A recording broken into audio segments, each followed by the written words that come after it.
Boa noite, pessoal. Mais uma vez, estamos juntos aqui com Aura Podcast, na nossa nova versão aqui, Talk Show, junto com o Pichoxó, famoso Pichoxó, grande amigo. Né, Pichoxó? Tudo bem aí, cara? Tudo beleza? Beleza? Estamos aqui hoje para mais um episódio, bater um papo com você, junto com o meu amigo aqui, mais uma vez, que ele se convidou no último podcast que a gente estava aqui, ele convidou, né? Falou, vou lá gravar, vou falar um outro assunto, e pai, vamos lá. Falou, vamos embora, vamos aproveitar, né, esse mês aqui, esse mês de outubro que a gente tá, também é um mês que a gente tem um dia que comemora não, o dia do médico, né? A gente comemora o dia do médico, dia 18, né? Não querem que eu fale data, mas não tem como, dia 18 é o dia do médico, né? Tem que falar nosso dia, né? Meu? Uma vez por ano, pô. E outubro também tá marcado por falar sobre um assunto muito importante, né? Uma coisa muito importante que afeta milhões de crianças aí pelo mundo afora, que é sobre o bullying, né? Sim. Então a gente vai bater um papo hoje voltado ao bullying, né? O mês de outubro é um mês que marca essa data também. A gente consegue lembrar de muitas crianças aí que sofrem isso pelo mundo. Então vamos bater um papo aqui. Lucião, obrigado mais uma vez aí. Cara, tá. Promessa é dívida, você falou que vinha, Tá ferrado, aí, fechou? Semana passada, cheguei e já dominei, né? Tirei o logo dele, vendendo meu peixe aqui. Olha lá. Acabei de fundar, né? Fundador da Free Doctors, uma mentoria para médicos de clínicas de pequeno e médio porte, a fazer gestão, né? E conseguir ter maior performance, tá? Sou CEO da Santa Isabela, que você já tinha falado também, que é um serviço médico hospitalar, pronto-socorro infantil, ambulatório de especialidades de crianças, clínica de vacinas. E puxando o gancho, que eu acho que o assunto é muito importante, né? Porque a gente está no mês de outubro, fala do bullying, né? Que é em outubro, que é a data mundial contra o bullying, né? Você tem um serviço que atende escolas infantis, né? Isso. Presta serviço para escolas infantis. Então você vivencia isso de perto, né, cara? Você vê o que acontece, né? Esse serviço, né, de ambulatório em escolas, ele surgiu há 40 anos. Meu pai criou isso daí lá atrás, né, de levar essa segurança para a escola, ter um médico ou uma enfermeira lá dentro, tudo depende do contrato e do tamanho da instituição, né, do número de crianças que tem lá dentro. E eu peguei isso com muito carinho, né, até por uma história de vida. Tem uma história que eu vou contar aqui, que acho que minha mulher sabe, mas eu nunca cheguei muito profundo nisso. Eu já sofri muito bullying na minha infância. Eu tive um diagnóstico, tô me abrindo aqui, hein, meu? Tive um diagnóstico de TDAH depois de adulto. E aí eu fui entender que esses padrões me prejudicaram muito na infância. Porque nem se falava de TDAH. Quem dirá bullying, né? Sim, sim. Quem dirá bullying. E, cara, eu era uma criança meio fora do padrão, né? Era aquele cara que ficava viajando na aula, jogando aviãozinho da janela.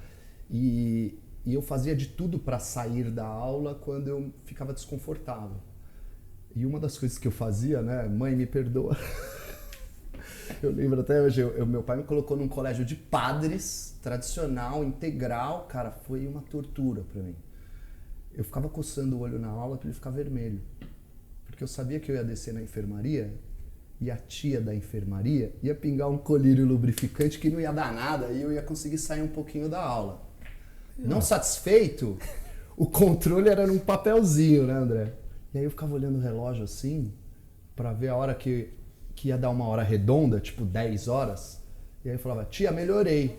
Aí ela ia lá no papelzinho e escrevia 10 horas, porque eles tinham um baita de um controle, era um colégio de padre. Ela põe lá 10 horas. Aí eu ia com a minha caneta, em cima do último zero, fazia uma bolinha, virava 10 e 8.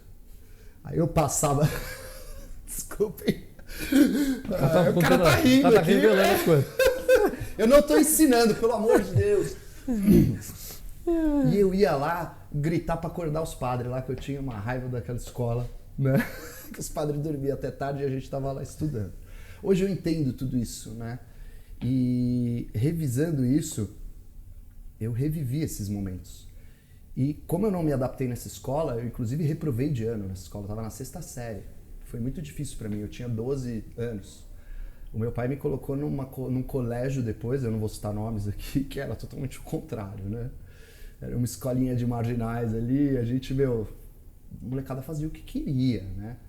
E a gente não falava em bullying, né? Falava em zoar o outro. Você viveu isso aí, né? Sim, sim. E ainda você falava, bullying... tem que criar casca. Cria casca, cara. Não, o termo bullying surgiu o quê? Anos 90 mais, né? Acho que mais, né? 90 mais você alto, me pegou, né? Agora eu não sei. Mas acho que foi por aí, cara. Coisa de 90 mais, assim.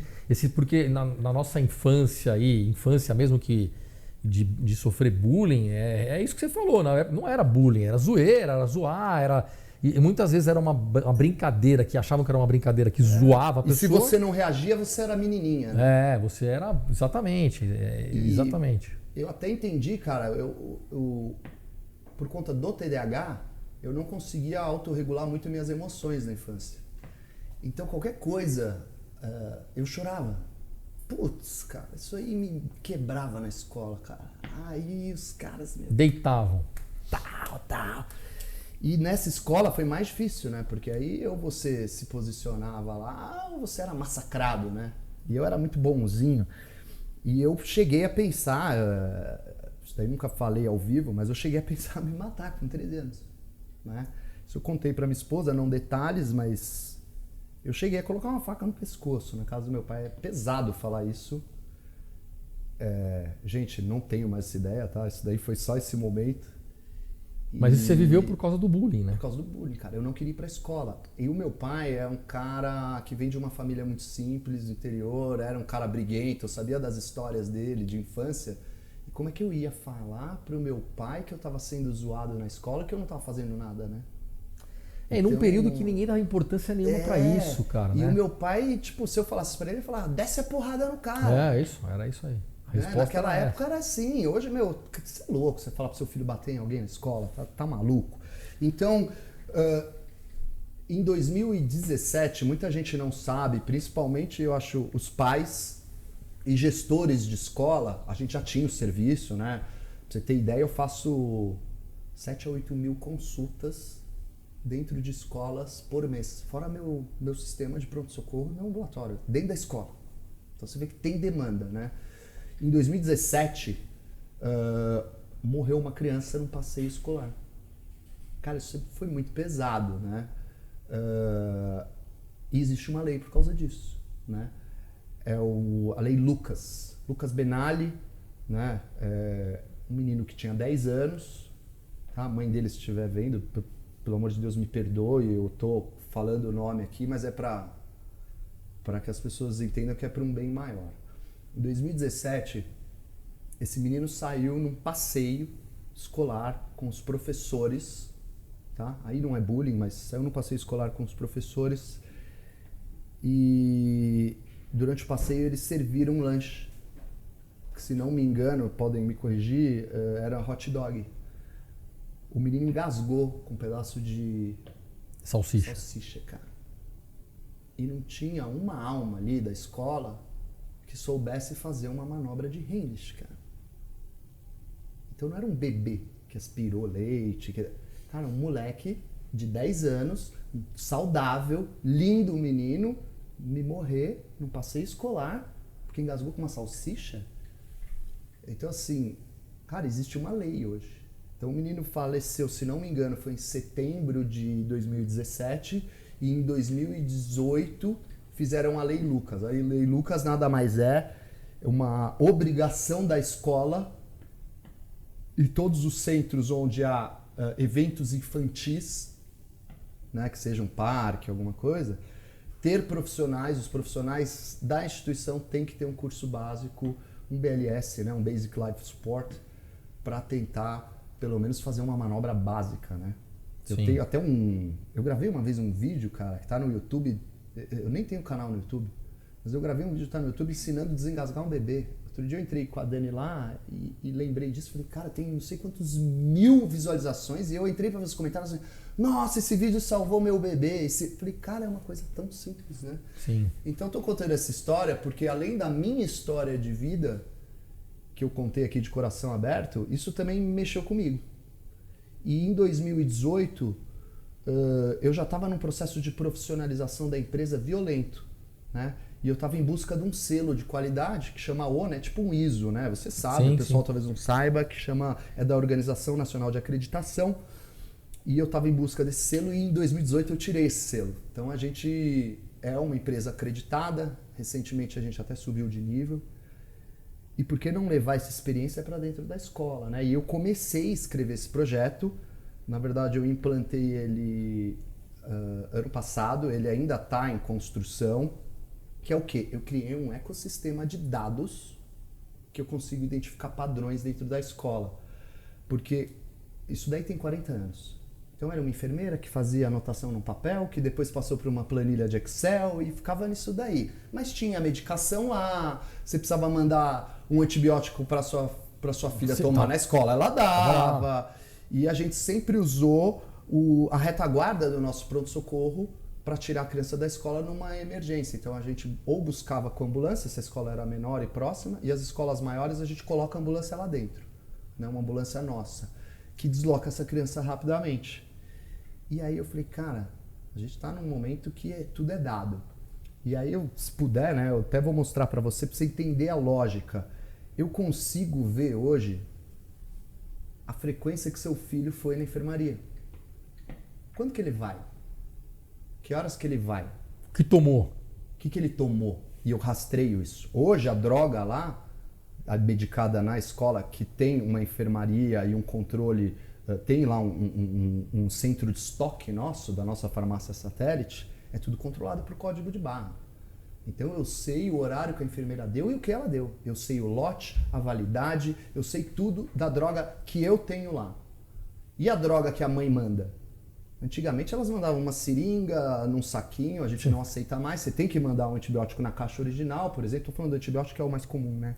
Mas aí elas mandam e vocês aplicam lá. Eu dou lá. Tá. Mas aí o que eu faço por segurança? Primeiro, tem que ter a receita. E hoje ela pode mandar digital, que é mais fácil. Ela tem que mandar a droga na embalagem original. E aí, isso eu vou mostrar para você. A minha enfermeira registra como medicação externa, porque ela não está dentro do sistema. Mas ela escreve medicação externa e embaixo ela põe as observações. Amoxicilina, laboratório, lote, validade. Porque se esse remédio der um problema, ele não é um remédio que eu tenho controle na minha farmácia interna, que hoje eu tenho controle de tudo. Então eu preciso rastrear isso, né? E me segurar também. Eu, como alergista, muita gente não faz ideia, mas às vezes seu filho toma dipirona uma vez, não acontece nada. Toma dipirona 2 vezes, não acontece nada. Numa terceira vez, ele tem anafilaxia. E às vezes ele já tem alergia a alguma outra dose, a alguma outra droga. Suponhamos que ele tem alergia a ibuprofeno, que é um remédio para febre também. E a mãe pôs na ficha que não pode tomar ibuprofeno de jeito nenhum. E aí o moleque me faz uma anafilaxia por dipirona lá. A gente vai entrar numa discussão com essa mãe e com a enfermeira se ela não se confundiu e deu ibuprofeno em vez de Novalgina. Não, então, porque não tinha controle. Não tem rastreio. Não tem nada. Então exatamente. Hoje, eu sei a hora que o seu filho foi, ela tem que bipar a droga que ela está dispensando com código de barra, então eu garanto para a mãe que fala, foi dipirona. E, inclusive, dou segurança para ela, que fala, olha, ele sensibilizou para dipirona. Então agora a gente vai ter que ir atrás disso. Então, isso me trouxe muita segurança, tá? Quando eu pensei em tudo isso, eu pensei sim na escola, mas os gestores da escola, às vezes, eles não pensam como a gente pensa na saúde, né? Então, eu já ouvi de gestor de escola, de ir oferecer serviço, de falar, eu não preciso disso daí, porque eu tenho seguro de responsabilidade civil. O cara não tá pensando na saúde da criança. Porque se seu filho morrer, você abrir um processo, ele tá garantido. Ele tá garantido. Então, cara, é isso que eu falo, cara. A gente tem que saber onde o nosso filho estuda, né? Sim, não, então, claro. Assim, tem escolas, eu sei que tem escola que tem criança que tem a PLV, que é a alergia à proteína do leite grave, eu oriento como que tem que manipular a refeição dessa criança dentro do refeitório, entendeu? Tem todo um processo, cara. E esse sistema, ele é interligado entre todas as escolas ou cada um tem um sistema como que particular, funciona? assim, de Na verdade, gestão? Eu tenho um prontuário eletrônico dentro do meu pronto-socorro que tem todo o controle de dispensação de drogas, como num hospital mesmo grande, e a enfermeira faz tudo na beira do leito com carrinho. Então, antes de fazer a droga no seu filho, ela apresenta a ampola, fala o que é, bipa. Se porventura ela pegar uma ampola errada do que foi prescrita, o sistema vai barrar, então isso é uma barreira de segurança. E eu levei isso para dentro da escola, eu criei dentro do sistema uma ficha específica para a enfermeira, porque a maioria das escolas são enfermeiras, tem uma escola que eu tenho médico, tá? Que ela põe todo o relato da consulta. A enfermeira, pelo CFM, ela não pode, que é o Conselho Federal de Medicina, ela não pode dar diagnóstico CID, do Código Internacional de Doenças que nem a gente. J45 asma. Mas ela pode colocar a falta de ar, ela pode pôr um diagnóstico de situação. Entendi. Ela pode falar que seu filho tem enxaqueca, mas ela pode colocar para mim lá dor de cabeça. Então eu estruturei uma ficha médica que ela preenche, né, como o médico preencheria, mais adaptado para a escola, e ela dispensa a droga como ela dispensaria no meu PS. Então, dentro da minha instituição, eu tenho uma farmácia satélite que alimenta os postos, centros de custo, que são as farmácias menores dentro da instituição, né? Que lá é como um hospital, um pequeno hospital. E aí eu criei centros de custo nas escolas. Então, tá no sistema que tem a farmácia do colégio X, do colégio Y. Então, eu tenho todo o controle, inclusive de estoque mínimo, para poder abastecer. Então a enfermeira nem pede mais para mim. Sim, recebeu um alertazinho ali. Isso, você já... Eu tenho um farmacêutico, né, hospitalar, que ele controla isso e ele recebe o alerta que só tem 10 frascos de dipirona nessa escola, você precisa repor. Né? Então tem a retirada de lixo hospitalar, tá tudo muito bem organizado. E você vê, por exemplo, a gente começou a falar nesse podcast a história do bullying e a gente está evoluindo, para a gente mostrar para o pessoal em casa a evolução que foi de uma cultura que existia. A ideia de falar sobre bullying é mostrar a cultura que existia no passado, que era uma cultura enraizada, né, da gente de desrespeito, que naquela época era considerado como brincadeira, de maldade, mas que também a gente tinha que encarar isso como uma coisa normal, né? Até pelas nossas famílias, nossos pais falavam, vai lá, devolve no cara e tal. Para a gente mostrar como evoluiu o cuidado, né, com essas crianças, né? Você vê que você passou pela história do bullying, depois você contou a história do menino que teve um acidente lá, e isso tudo mostra pra gente que o cuidado com as crianças, tanto no cuidado contra o bullying e também no cuidado da saúde, eram muito precários, ninguém entendia. Tanto psicologicamente, isso, né? Das crianças que sofrendo bullying, que era uma lesão psicológica, que era um trauma psicológico. E que leva para a vida adulta. E até o trauma físico, que ninguém tinha capacidade de cuidar também. Então hoje, você fazendo esse atendimento nas escolas, você está integrando um atendimento de qualidade, tanto físico como mental, para as famílias, além das crianças, para as famílias também. Você está protegendo o pai e a mãe que está na casa, porque o filho está lá o dia inteiro na escola, fica mais tempo na escola do que em casa. Então ele sabe que ele está sendo bem cuidado, está sendo bem gerido. Então isso também foi um trabalho lento de mudança de comportamento, né, cara, de escolas, de mudança de comportamento de famílias, etc, etc, etc. Então, esse trabalho que você faz é sensacional, cara. Muito legal, cara.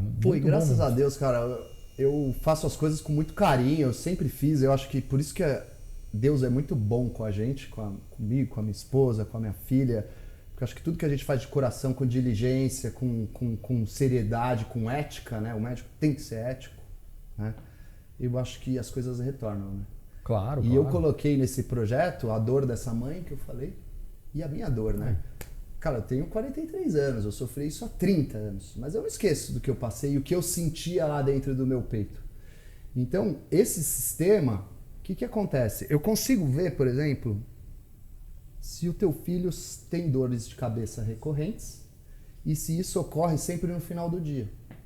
Então eu posso te alertar e falar que ele pode estar com problema na vista. Porque no final do dia, ele está com a vista cansada e ele tem dor de cabeça. Né? Eu posso identificar nenhuma doença, eu posso identificar um padrão. O teu filho, como o Lúcio, né, vai toda segunda-feira às 2h pingar colírio no olho porque ele não quer participar da aula de matemática. Ele fazia isso mesmo. Eu fazia isso. Então nada como a experiência própria, né?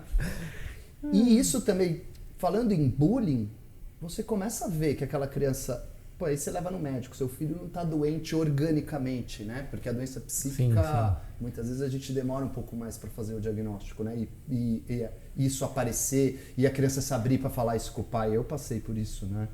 Então, identificando padrões, isso é uma informação muito relevante, né? Então, quando eu fiz tudo isso daí, pensei nesse sistema, ele ainda não está pleno, tem muita coisa que eu quero fazer ainda.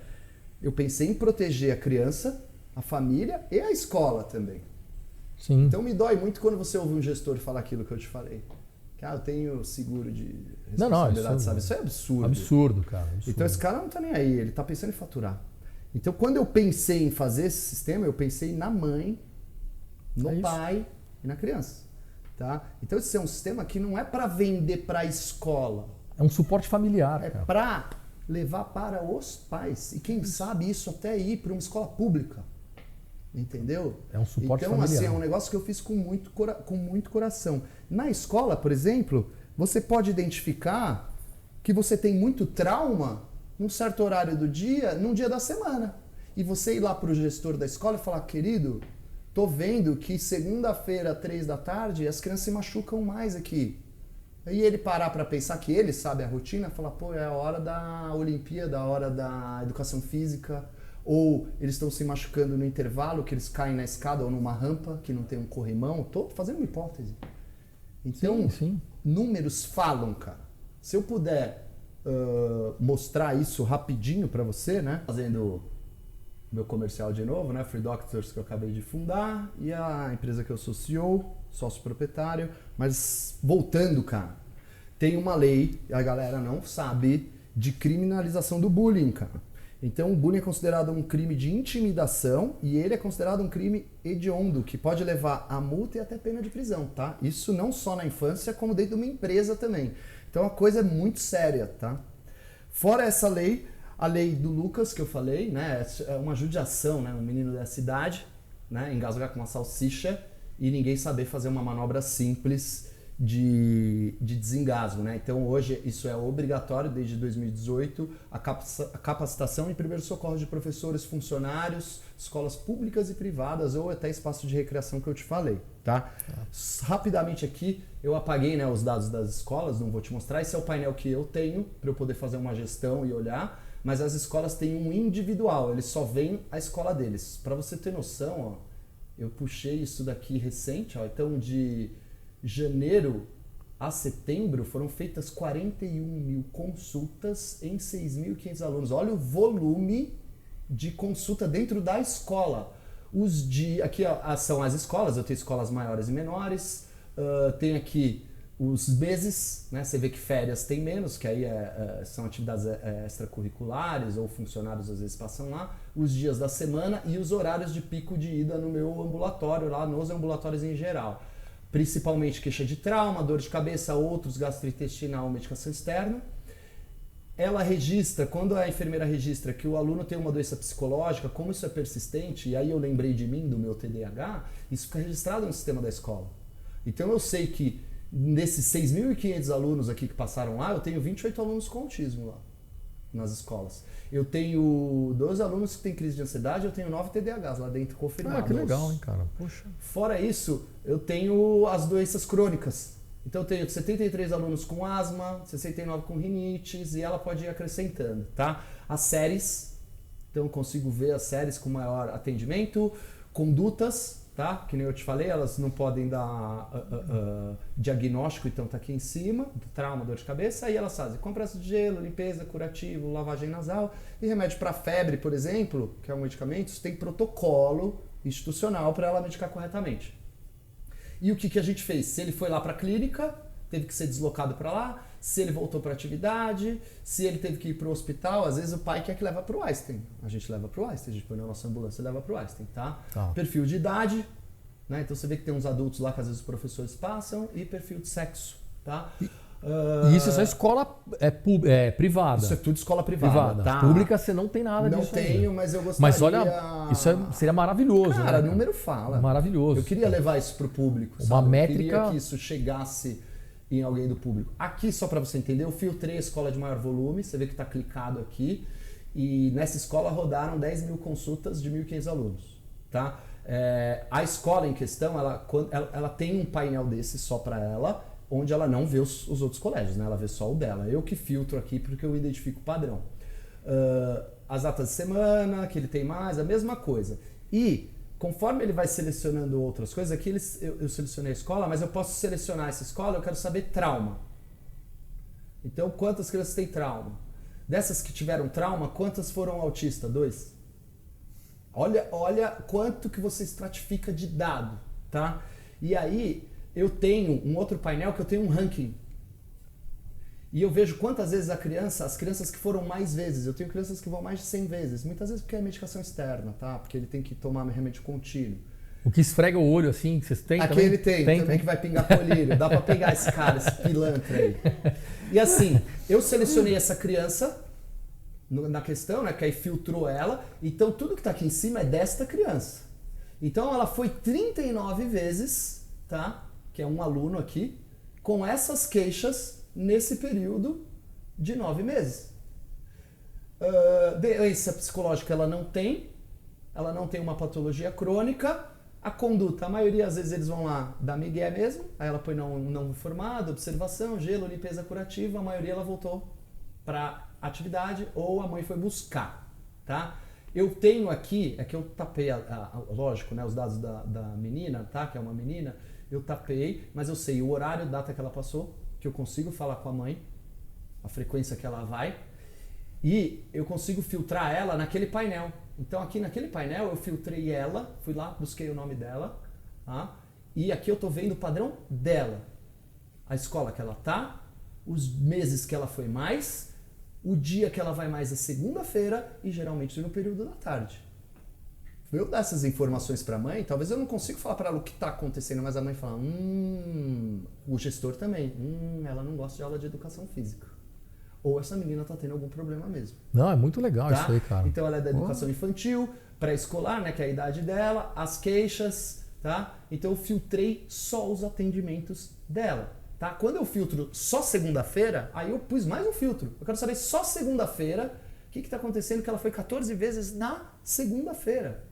Tá? E aí eu identifico que segunda-feira, das 14 vezes, 5 vezes ela foi às 2 da tarde. O que tem 2 da tarde que ela sai do ambulatório?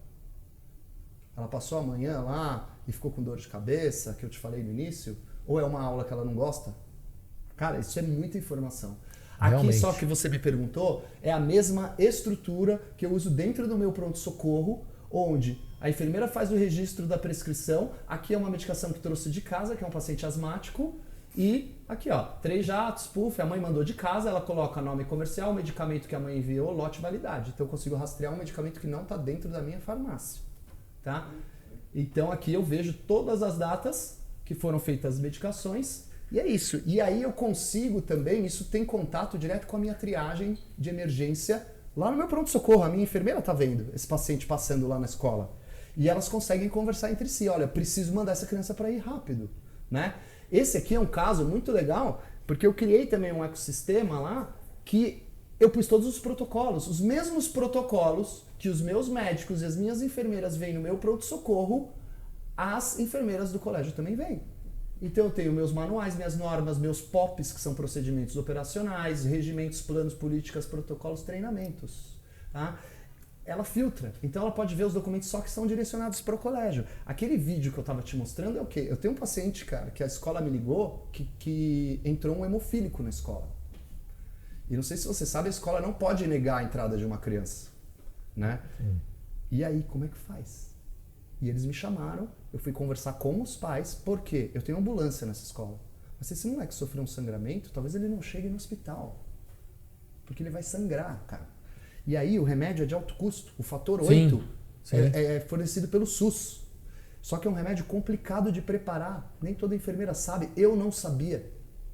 Eu combinei com a mãe e falei, você vai trazer esse remédio, a gente vai preparar, a gente vai divulgar esse vídeo dentro dos meus protocolos, tá? Então, a enfermeira, quando acessa o protocolo, ela assiste esse vídeo preparando o fator 8, tá? Eu pus aqui rapidinho, eu não vou tomar muito tempo, mas ó, é um vídeo mesmo que ela vai passando, ela fala como que prepara, tá vendo? Que ele tem um dispositivo específico e é um remédio que eu não posso perder.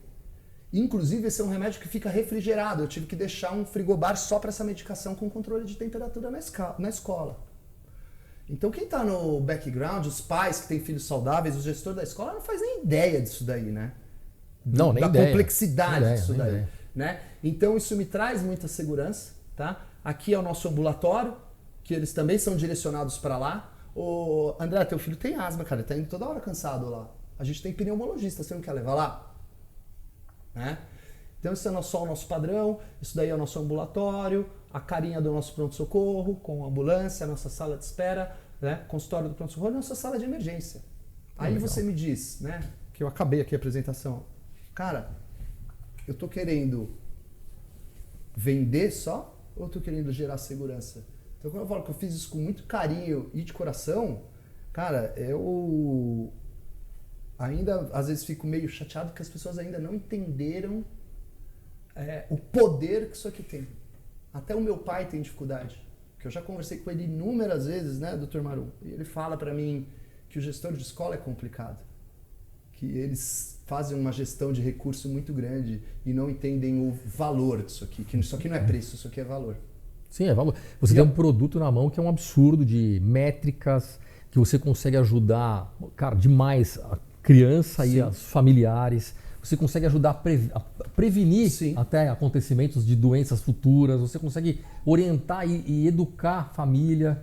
É um negócio maravilhoso. Pena que as escolas públicas ainda não têm acesso a isso, cara. Uma métrica tão boa, assim, para poder... E você me perguntar... Cara, espetacular mesmo, cara. Muito legal. Não imaginava não, cara, que era esse naipe, esse nível, assim. né? Não imaginava não. E aí você, muito legal, cara. Você pode me perguntar, porque você acha que sempre alguém vai perguntar, e a LGPD?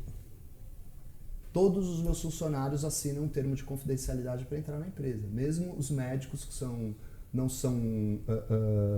que eu tenho médicos PJ, né? Que eles não são CLT, eles têm que assinar um termo de confidencialidade. Nenhum dado sai de lá de dentro a não ser em prol da segurança. Tá certíssimo, tem que ser assim mesmo. Todo prontuário ele é travado. A enfermeira finalizou o atendimento, ele não é editável. Que isso é o mínimo, isso é exigência da Sociedade Brasileira de Informação em Saúde. E o próximo passo que eu quero fazer é levar isso para dentro do seu telefone. Porque isso está num ecossistema disponível para o gestor, muitos ainda não entenderam, eu tenho gestor que não consulta isso. Tá? Então eu vou esse ano que vem aprofundar nisso para formar, não sei se vai ser um aplicativo ou um mobile, que você vai ter acesso a essas informações, mas só da tua filha. Da tua... Personalizado o negócio. Se você abrir, vai estar vinculado ao seu CPF e os seus dependentes vão estar lá. Então você tem 2 filhos, você vai clicar no Manuel e você vai ver o painel do Manuel. Você vai ver que horas esse moleque está indo na enfermaria. Você vai receber um push no seu celular falando, o Manuel está na enfermaria aqui. E a enfermeira vai falar com você, olha, está aqui, posso fazer isso? Pode. Sem te atrapalhar, sem te ligar. Você precisa mandar uma droga, uma receita, você vai mandar pelo sistema. Então essa é a próxima etapa que eu quero chegar esse ano e o meu sonho era poder levar isso inclusive para a escola pública. Não, pô, mas é sensacional. Pô, cara, trabalho espetacular, assim, cara. Mas acho que como tudo, isso vai tempo para as pessoas entenderem mesmo e aceitarem. Né? Tudo é difícil, cara, tudo no começo, mas isso aí eu tenho certeza absoluta, que a hora que entrar no ritmo, a hora que entrar na rotina de escola, isso, e de pais consultarem isso é um caminho sem volta. Não, e se eu te isso falar, é uma coisa que cara, não tem você como fala hoje. pro gestor Informação. que a escola tem 1000 alunos, o cara não quer fazer uma contratação. Mas, cara, eu vou te falar que... eu vou chutar aqui, mas, isso no teu boleto da escola não geraria R$50. Não. Então, se os pais falassem, eu quero um serviço desse dentro da minha escola, eu exijo, e o gestor estiver alinhado com eles, cara, e falar para você, olha, isso vai onerar R$50 na sua... mensalidade. Porra, você fala, pelo amor de Deus, cara, claro, coloca para ontem, pelo amor de Deus. Então, quando você vai vender pro gestor, ele fala, não, eu vou gastar isso daí, é muito dinheiro. Então, eu fico às vezes triste por isso. As pessoas veem preço e não vê valor. Mas eu acredito, acho que é o que a gente falou, diligência, ética, fazer as coisas com coração. E eu acredito que isso aqui ainda vai longe, cara. Vai sim, pô, tenho certeza absoluta, cara. E vai de contra ainda, outubro, para quem não sabe mais uma coisa, é o mês de comemoração mundial da estatística. Que era uma matéria que na faculdade eu ia muito mal. E que depois que eu virei gestor, você aprendeu. Eu me apaixonei pelos números, porque eles falam, cara. E é isso que eu tinha pra falar, cara. Desculpa me convidar. Imagina, foi maravilhoso. Cara, isso aqui foi uma puta aula que você deu aqui, maravilhosa, assim, de gestão, que eu tô aprendendo, tô engatinhando em gestão ainda, mas assim, não só gestão, né, cara? Você tem um mapa de métricas, assim, espetacular, realmente, rico em informação. É isso que o pessoal tem que entender. Isso aqui é rico em informação. Você cruza dados para ter informações mais precisas, né? E informações mais precisas para a saúde, né? Para crianças e para os pais, né? Terem segurança do que está sendo feito com aquelas crianças, do que está sendo feito com os filhos na escola, né? É o que você falou, é uma coisa tão pequena, às vezes, financeira que a pessoa gasta, ou do investimento, e que quando isso entrar, você vai ver, cara, a hora que isso entrar na rotina, isso não tem volta mais, cara. Não tem volta mais. Eu acredito, cara, que isso aí é um projeto sem Obrigado, volta. Viu, cara? Obrigado, eu tô super agradecido. Pô, valeu. E até, não puxando o meu PG novo, a Free Doctors que fundei aí mês passado, é um negócio super recente, porque, cara, nossos colegas que têm uma instrução não olham o mínimo de dados. Ontem eu fiz entrevista com uma médica, cara, ela não sabe a taxa de ocupação do consultório, cara, como pode isso, cara? Como você não sabe a taxa de ocupação do seu consultório? Não, não tem. Cara, é surreal. E aí reclama porque trabalha todo dia, tá cansado. Porque você não sabe organizar os dias que tem maior movimento e concentrar ali, para você ter um dia de folga para você. Mas é isso, falta muito métrica. Então, assim, a Free Doctors também veio por isso, para ensinar básico. Você acha isso aqui é um nível muito alto, mas assim, chegar para o médico e falar, vem cá, querido, deixa eu te ensinar o que você precisa olhar. Chegar nisso aqui é anos-luz. São 9 anos, então é isso, anos-luz. Mas, cara, muito obrigado mais uma vez. Cara, que isso, foi um prazerzaço aí. Eu me convidei nessa, mas você pode me convidar nas próximas. Claro, vamos fazer várias. Você vai adoro falar. Né? Brigadaço, é um dos meus defeitos. E não, imagina. Queria te convidar para jantar agora. Vambora. Vamos comer um negócio aí. Jantar, que chega que eu tô com fome agora. Vambora aí, pô. Vambora. Gente, obrigado, viu? Xoxó, obrigado mais uma vez. Pessoal, obrigado aí. Ó, você viu, pô, aula de gestão monstro, que, putz, cara, eu não vou nem tentar entender muito aqui. Ele me explica. Mas é animal. Putz, programa top, assim, métricas maravilhosas mesmo. Eu acho que é isso. Acho que nós estamos começando aqui essa nova era, né, cara, da Aura Podcast e da gente estar junto aqui, batendo papo e de informações, a nova era métrica para médicos, né, que a gente não está muito acostumado, né, como médico, mas, pô, eu acho que cada vez mais vai fazer parte da nossa vida e do nosso dia a dia aí. Obrigado, viu, gente? Ó, abração. Aura Podcast começando aí devagarzinho, né? Ciência, movimento e gestão com propósito. Aí, obrigado, hein? Nas primeiras dois da volta nóis. Me chamou. Abração, gente. Eu me convidei, né?